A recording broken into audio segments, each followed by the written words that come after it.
Here's an email from Edwina. I have small cracks in the woodwork around my windows. They're painted off white. What tool can I use to fill in these hairline cracks? I bought a fill-in putty stick, but it's just too thick. You mean a little hairline crack like this? What you need is colored soft putty.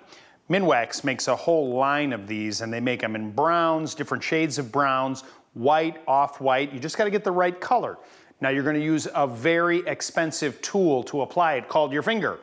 Now this is soft. It's almost like a clay or a silly putty.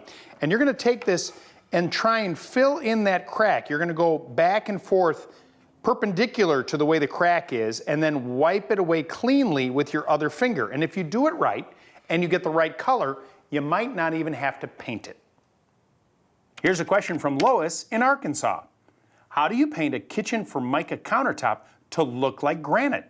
I hear there's a kit. Well, Lois, you heard correctly, and it comes from our friends at Rust-Oleum.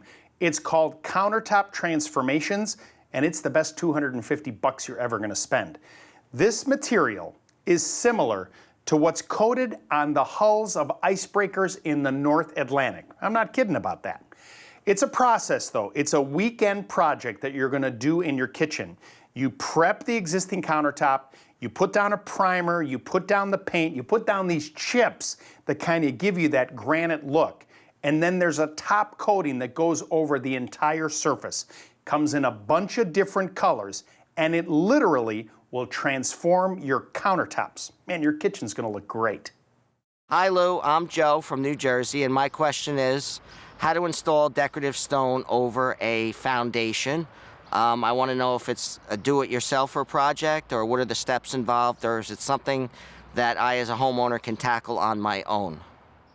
So Joe, these stone overlays are a lot like putting tile on a floor or a wall. They come in sheets. And there's all different kinds of styles and little chips, larger stones, and they use this a lot initially in commercial buildings to kind of dress things up. And so for your foundation wall, essentially what you have to do is scrape it, make sure you have a sound surface, and then use thin set mortar and a notch trowel to kind of spread the mud around, and you stick them on like you're putting tile on there.